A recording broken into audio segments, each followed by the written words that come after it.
Help support the show by joining the Patreon or becoming a YouTube member. Also, hit that like button and subscribe if you want more Browns-focused content.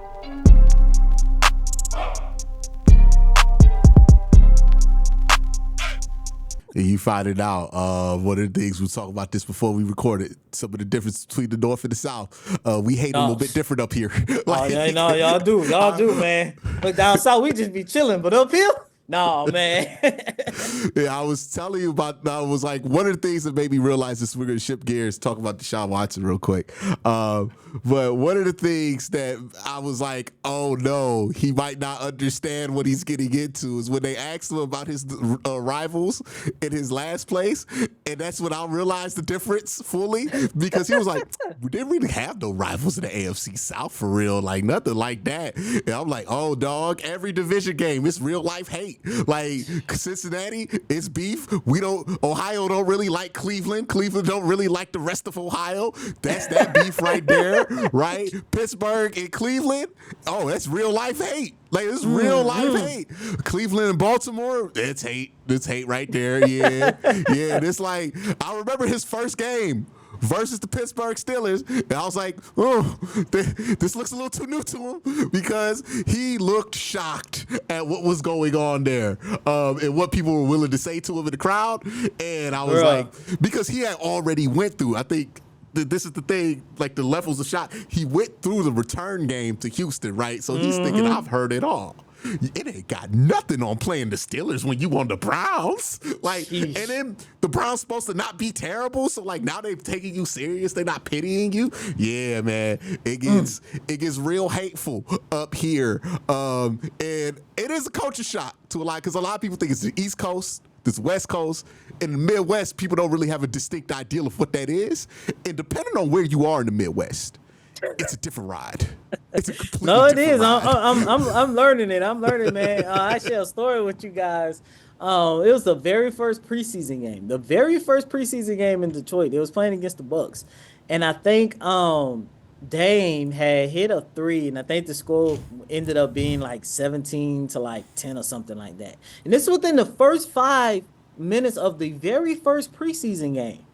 JB Bickerstaff calls a timeout, and as the players are walking back to the huddle, somebody from the crowd just go, boo, just like last year, y'all stink. And I'm like, can you chill? Give this team a moment to like get stuff together. Like, it's the first preseason game, the first 5 minutes.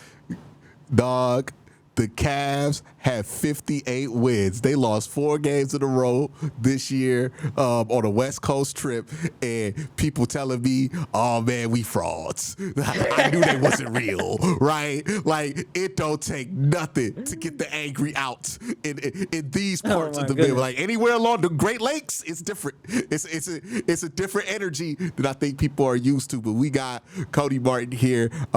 He is of the Detroit News. Used to cover. Well, do you still cover the Houston Texans as well? No, I don't anymore. I don't. I miss my Bulls on parade. Yeah, but he covered the Texans, especially during the Deshaun Watson era. And this is what we got to talk about it, man. This is what we're here to do, because the failure of this Watson trade for the Cleveland Browns is of epic proportions, right? Like, yes. I think a lot of people envisioned there were ways that this didn't work out completely. What if Watson was like Dak Prescott, was like the worst that it could get, right? It was like, okay, well, what if he's just a good quarterback, right? I don't think anybody imagined at the time that it get this bad, but there is a bit of, well, I think it's revisionist history. It was like, people are like, oh, you could have seen this coming. Who was it? Somebody tried to say like, oh, there were signs at practice that he didn't know plays and stuff. Just to bring us back there, Houston, when Deshaun Watson was up there, like, did you see when that trade dropped? Anything close to this happen? Like, what was your worst case scenario for him specifically when he got traded in your mind? Because, like, to get that perspective of like what people familiar with him really thought at that time.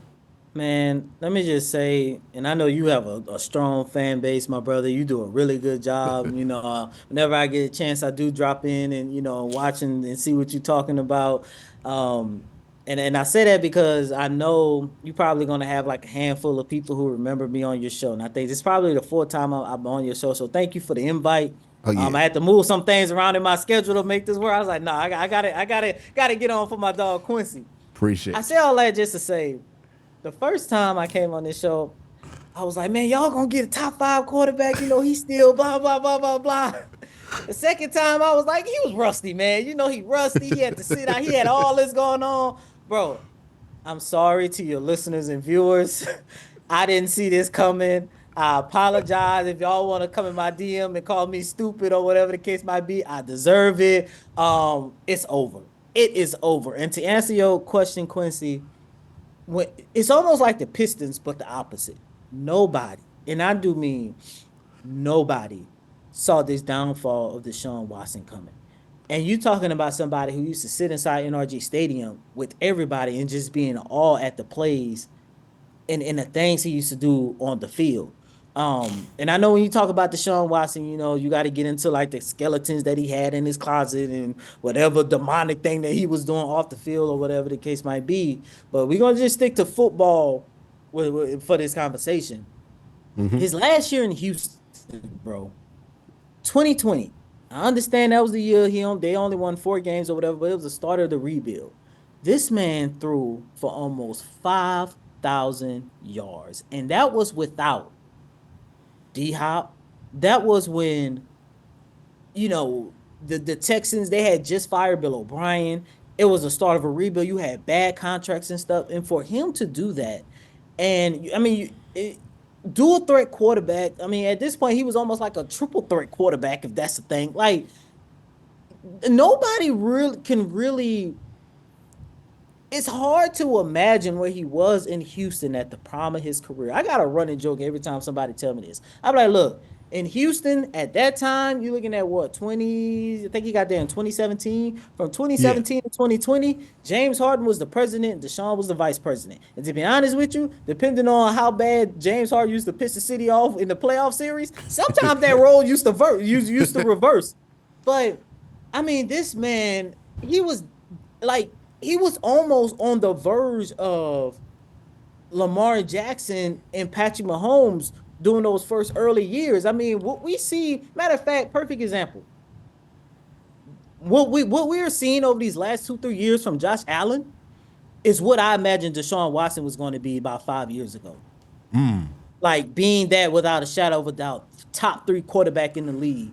And give or take how you feel about Lamar and Patrick Mahomes, give or take rank them however you want them, depending on the day, depending on the series, depending on whatever. That's what I thought Deshaun Watson was going to be. Even when everything off the field started coming out, he takes the year off because he's mad at the organization. There's the trade or whatever the case might be. You have to remember the last time we saw Deshaun Watson play a full season, a full healthy season. Once again, this man threw for almost 5,000. I think the total number was like 4,800 and like 90 something or something like that. To go from that and to see him literally be, I think it was, correct me if I'm wrong, week 3 or 4 of this past season, and he literally was putting together an all-time worst season of like in history. Like I think that was a stat I remember seeing at the start of the year where He he was had like, the lowest EPA per play of I any think that's what it quarterback was. since 2011 That's what it was. by week Now, 8 of the season. now think about that, Quincy. You go from being a bona fide Yes. top three, top five, no lower than top six quarterback in the league to it's like, bro, what are you doing? It got to the point I didn't even want to see Cleveland highlights no more. And like from the outside looking in, him trying to get out of a sack and throwing the ball all crazy and stuff. Now, look, remind you, he used to do that a lot in Houston, but he used to go Yeah. complete opposite. Him hitting somebody, getting kicked in the eye. He still spin out the sack and connect with, this person for a touchdown or whatever the case might be. Don't believe me? Just look up the Deshaun Watson highlights on YouTube. But to see him go from that to, that weird situation that he had, I want to say maybe a week or two before he got hurt, to where he got mad and just walked off the field. And even Kevin Stefanski was like, "What is going on?" or whatever. And I think they had to like throw in Jameis Winston really quick. Like, bro, like there is nothing that could fully describe the downfall and how bad and how much of a failure this whole entire Deshaun Watson, situation era has been in Cleveland, to the point it's like Quincy, nobody saw this coming. I mean, look, at worst, you're thinking, okay, if he does fall off, he's still going to be better than Dak Prescott. He's Yeah. still going to be better than, a Asian Aaron Rodgers. He's still going to be better than a young CJ Stroud, or, he's still going to be better than Jordan Love or whatever. That's no knock to the quarterbacks that I just mentioned, but I literally just named a quarterback who's been, give or take a little bit, slightly above average throughout his whole entire career in Dak Prescott. Two quarterbacks who are still establishing themselves in their career, and within a blink of an eye, they probably will be in the next era of the top five quarterbacks in the league, and Jordan Love and CJ Stroud. And then you got Aaron Rodgers, a top 10 quarterback of all time that has four MVPs, who's coming off an Achilles injury, and it makes sense why he's on the downside of his career. So I literally gave you four examples, and Yeah. he was worse than all of them by far. It was in his, like, he was 26, Yeah, 27, right? that's supposed to And be the start of his prime. yeah, I'm wondering, have we ever seen a non-injury, physical injury related fall off that even compares to, because like the whole thing with the Watson one is like, I think this is truly like nobody could have saw this coming, because it seems to have humbled our owner to the point to where he don't want to meddle in football ops anymore, right? Like, it's that level of like, ain't no way this happened the way it happened. Like, can you think of any player that fell off without it being injury related this hard? I mean, to answer your question, I'm not even sticking to football. I'm Yeah. thinking of hockey. I'm thinking of baseball. I'm thinking of basketball. I'm thinking of like college. I'm thinking of rugby, soccer. Like I can't I I can't find anything, because there's always something you could always pinpoint, except for LeBron for some reason. Don't know why. But you can always pinpoint a moment where you could be like, that's the moment player X started to downfall. Kobe Bryant is my GOAT. I love Kobe Bryant. But the day he tore his Achilles, that was the moment you could pinpoint career is over. I mean, stick with basketball. Derrick Rose. Remember how fun Rose was Yeah. about 12, 13 years ago, that MVP season. He tears his ACL. That's the moment you could point to. Um, I mean, I can't think of anything. I mean, I can't think of anything like, and that's what's crazy even Maybe, more about it. does Ben Simmons compare? Because like there's no injury there with Ben. It There's no seems, injury with Ben, but at least you could kind of, in some way, say maybe that series, I think it was against Atlanta, yeah, when he maybe didn't that, block Trey yeah, where shot. he didn't block, and then he passed out of the dunk or whatever the case might be. We could pinpoint to that, but now you like, well, maybe it's because of everything that went on and then getting thrown under the bus. Maybe that started a psychological thing, because those things are real. Yeah. So, but even with Deshaun, it's like there's nothing on the field, at least, that you can pinpoint and say that caused it. I mean, and once again, not to deflect on, what he did off the field or didn't do off the field, but what he got accused of off the field, there's been other athletes and all these other people, in the mainstream world that has been accused of doing X, Y, and Z, but even they find some kind of way to like bounce back and try to recover from that kind of stuff. So, I man, this is it's just been a strange situation, and I'm talking about no type of no type of remembrance of the player that he used to be at all. And like I know people bring up the rust, right? He didn't play for a year and all that. That's not an But excuse no more. yeah, and well, I'm saying like people might point to that as like why he hasn't played well, but it's like nobody thought it wasn't going to come back to some point, right? Not like this though. This is to the like he's not functional on the football field anymore. Like it's and I'm not even being hyperbolic when I say that. Like it was that bad to where you couldn't do anything, right, with him out there. What the Browns averaged about like 11 points a game with him out there, quarterback. And like then it was y'all threw in Jameis Winston, and what he did, like he had that game, and then like what he had like 300 and something yards, and y'all won, and y'all put up like the most points that y'all did in any game with Watson.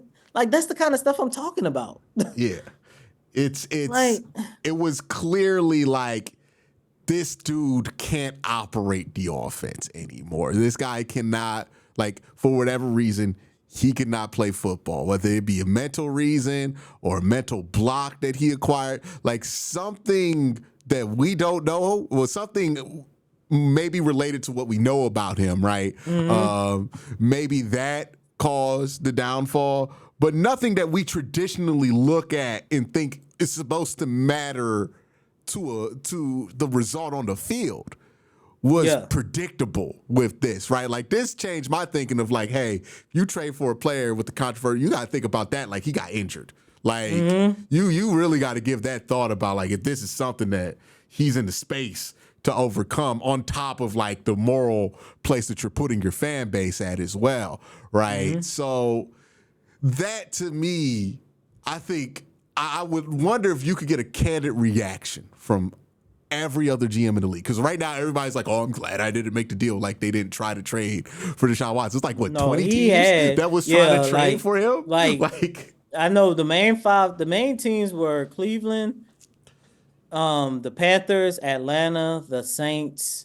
I think that was like the main four. I feel like I'm missing one of the main fives, but almost everybody outside of Baltimore, basically outside of everybody outside, basically every team outside of Baltimore, Kansas City, Buffalo, and I want to say there was another team. Maybe no, it wasn't Seattle. Broncos, because they had just got Russell Wilson that year. Yep. Because Miami was that 15.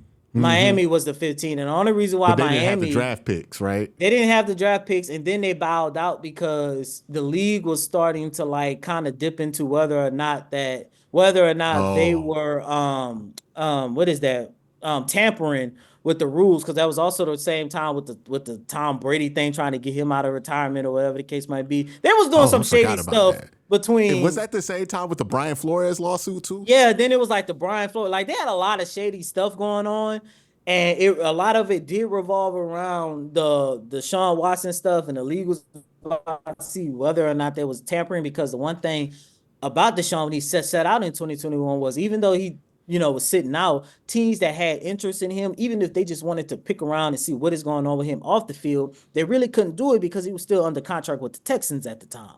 So that made everything tricky. So those were the 5 teams, but outside of Denver, that just had Russell Wilson, and for obvious reasons, Kansas City, Baltimore, and Buffalo, everybody had their eyes on. How can you possibly get Deshaun Watson? It is a fascinating story, right? One that I still don't quite understand exactly how it happened the way it did happen. And this is from somebody who was like, I'd rather not trade it for him during the situation that he was in, right? But my objection wasn't because I didn't think he was good, right? It was like, not like this. I don't know about that. Like, that don't feel right. Yeah, exactly. But it that's, to me, something. Because you think of football, you learn the sport, you study it, you learn the processes, right? And the processes usually went out, right, when you really work on it. And this is one where I'm like, it feels spiritual. Like it don't feel like it got nothing to do with no science. Like this is where I'm like, this is the part of sports that's like more up to subjection, right? Like where it's like it does not make sense that he got this bad without any physical injury. Like, I'm like, did he lose vision from when he got poked in the eye and it finally started to pop up when he got to Cleveland? Like, something, because even his body started to break down, which, like, even if he was playing good, I think that would have probably been something that derailed this trade, right? But we're talking about two different things. If he stays healthy, he's playing good, but this is like his body broke down, but well before the body broke down. Yeah. The play was gone. Like, look, I hope it never gets revised, right? The order in which things happen, right? Because he tore the Achilles. People were like, oh, he tore the Achilles, he got bad. No. If you're watching this in 10, 20 years, he was awful right before the Achilles tear. And it wasn't a small sample size. It was every single week, with the exception of 2, maybe 3 games. Yeah, I mean, it was. I always contend the 2023 season, I'm like, there were signs there. It didn't look like Deshaun, but it was like you could see a little flashes. Yeah, like I can't remember what manager. game that was. It was the Baltimore one. Yeah, Baltimore one. That's when it was like, okay, maybe like the last bit of hope that you had. It did. Look, this is why I'm like, this don't feel like it got anything to do with science or the study of the game, because look at the way that this happened, right? Comes back. First game against Houston, that's not good luck, right? Like, first game in Houston on top of that. Yeah, in Houston. Like, that's strange, right? Comes back, things look a little wobbly, right, to start, but then it finally feels like it's getting on track. The Browns look like they're going to be one of the best teams in the AFC that year. You beat the best team in the AFC that year, the Baltimore Ravens, and Baltimore in a convincing fashion, where you came back from multiple scores, was pretty pivotal in that, and you're thinking, oh, it's about to go down. And then he has the most mysterious season-ending injury of all time.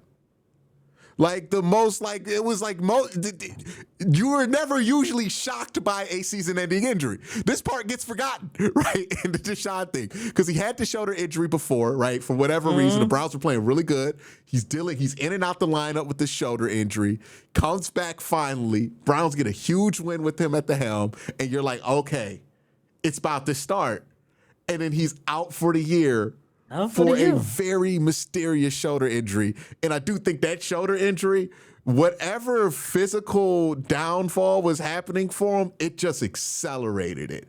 Because, like, you could just see in camp the next year, it's like, like, people ain't saying great things about where his arm's looking. They're trying to change the offense around it. And then, by the time we got to, like, week 3, I'm like, he ain't got nothing left. Like, it's cooked. And that, to me, like, how rapidly it happens. He tears his Achilles after playing in a game where everybody advised he not play because the fans were going to boo him regardless. And then what I find even crazier is that he tears his Achilles again right at the end of the season. And I'm like, this feel like it's got something to do with more than just football, man. Like, exactly, man. Like, first of all, I didn't even think that was possible to tear it again. Like, the same one? I was like, wait, what? Hey, after you were literally just on, I think, IG like 24 hours earlier dancing without the boot or something like that. I don't know, man. Like, look. Hashtag I think, he's watching. Okay? Like, facts. Big facts. I honestly think, man, and I know some people might be like, good for him or whatever the case might be, but I think Deshaun Watson is going to go down as one of the saddest stories in sports history, man. Because it's just, like, you guys would just not understand. Like, I know if y'all was watching from the outside looking in, but when I think of Deshaun, I think of where he was both on and off the field, at the time, how beloved he was, how good he was. You would never, like, even when you take a look at the stuff that he got accused of back in 2018, 2019, and even in 2020, that is something you would have never, like, if I gave you a list of athletes that was in Houston at the time, and I tell you, hey, pick out 3 guys who will be associated with this off the field, you would have nobody would have never said Deshaun Watson's name. So I'm talking about on and off the field. It's like the downfall of this man is just, man, it's crazy. Yeah, from an off the field image, from an on the field image, it's not. the off the field image fell pretty immediately, right? Once these cases dropped and Yeah. like it became clear that these weren't nothing, Yeah, right? exactly. Like, And it wasn't your normal he say she say type stuff. It was yeah, like he say she say. it's like a lot of people Okay. with similar stories that, feel credible at this Yeah. point, right? And it's like before this trade, well, not before this trade, like this started to happen before he was traded for. But before that, like when the season ended in 2020, Deshaun Watson was one of the most liked football players in all of the NFL. He was seen as one of those football players that could be a role model for your kid. Like the documentary they do on Deshaun is going to be fascinating because we've kind of like it happened so not long ago, but it happened so quick that it's like we forget that Deshaun was being faced. Like places the next face of the league. Like the league wanted to make this dude as big as anybody else in the league. They thought that he was the perfect kind of catalyst for them. He plays his style that's very exciting. He's of this new era of quarterback, right? Like, and then before Pat Mahomes wins his 2 back-to-back champions, like we're talking about between the first ring and the back-to-back rings that Pat gets in that time span, it goes all the way down in a way that we have never seen happen for any athlete in the public eye ever. And of course it had to happen in damn Cleveland because like just unfortunate, right? That we have the fans are the ones who have to endure the brunt of this, right? Because Deshaun got that money, right? Deshaun will be fine at the end of the day. At least he gonna have enough money to be okay, make his peace. But there are a lot of fans who invested a lot of time, a lot of energy, hoping that this would be the team that takes them out. And I think that's where the Browns, they got to deal with this for now because, like, the fan base, Browns fans are resilient. Browns fans love their team. But Browns fans, I don't think Browns fans have ever felt more beat up than they feel right now, right? And it's because of this whole situation. And, like, the people who really had to deal with the brunt of it, it's the people who love the team. And Quincy, that's the unfortunate part of it to me. And Quincy, if you don't mind me, I want to ask you this. I know it's your show, so I'm sorry. But as someone who covers this team, how do they move forward? Because they have so much money tied up. Like, I've never seen a franchise be in this type of situation where there's literally nothing you can do. Well, they have the fortune of having a lot of cash to work with, right? Mm-hmm. So Jimmy is willing, and that's still with the new deal that they gave Myles Garrett. Yeah. So the way they're fortunate because one, Andrew Berry is very good with the cap, right? He has these strategies that he can, as long as he's able to spend a lot of cash, they're going to be able to work through the cap. So the cap situation, they're going to be able to get out of it by 2027 because they've structured pretty much every contract in a way to where they're not spending a ton on the cap right now, but they're spending cash to pay them, right? But it gets accounted for in spread out years. They're accounting for the salary cap rising every year. So they've been fortunate that they spent a lot of cash around this. That's why look, there are worse ways to deal with this Watson thing, and I think that's something that eventually we have to talk about as Browns fans is like, you could have lost Myles because of this if you didn't manage this correctly. You could have lost Denzel because of this, right? Or all the other talented players, like Jerry Jeudy. They made a very smart signing there, getting him extended before he played. So he's extended now for like 3 years, like $16 million, which is a bargain for a wide receiver that had 1,300 yards last year. So they've been able to manage the cap well enough to where it's not going to be nothing that they have to deal with. They can't just go out there and, sign Sam Darnold to play quarterback, right? But they can manage around this whole situation because Deshaun is the only bad contract that they have. So they're good there. But it could have been so much worse for this team, and like it's not good right now, but it could have been like, look, when we were facing it, was Miles trying to get up out of here, and Andrew Barry, I thought he did a good job saying, we're not doing that, dog. You want to sign this contract, and figuring that out with Myles Garrett and signing him to a deal. Most of that money doesn't hit until 2027 as far as salary cap's concerned. Now, cash-wise, Jimmy had to cut that check, but cap-wise, they are good there. So they've been fortunate. They can navigate their way out of it. It's just going to be awkward because he, like Deshaun, one of them dudes is like, he work here, but he don't really work here no more, right? Like this, he was the face of the franchise. He was supposed to be the leader of the team, and now we're just kind of like, please treat Deshaun like anybody else recover from injury, right? Which is kind of what it is, right? But yeah, it is the biggest downfall I've ever seen. And what makes it, like, we didn't even touch on this part. Dog, it seemed like every time he got hurt, the team went out of their way to show that they were better without him. And they actually were. I mean, with Joe Flacco, y'all got to the playoffs. Yeah, it was like the optics never stopped looking awful on this Watson thing. And that's where I'm like, some of it was the media like making sure that it looked bad because that's the story that they wanted to tell. But after a while, it was like when Jameis threw for 500, I was like, he's cursed. Like there's something going on, dog, because it's PJ Walker beat the 49ers in Cleveland while Deshaun was out. Like, this is the stuff that was going on. And it was like every step of the way, it just felt like the universe was like, this ain't it.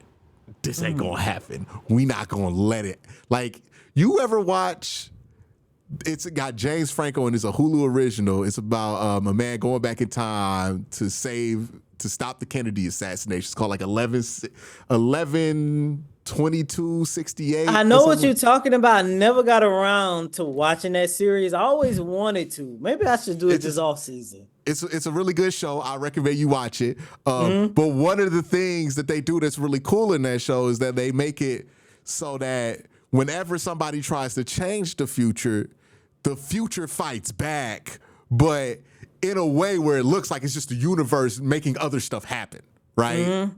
This feels like somebody time traveled to train for Deshaun Watson, and the universe was like, we will correct this mistake, and things will go as they were always intended, right? Like, it's one of those things that feels like it never felt like it made sense, obviously, but it never felt right.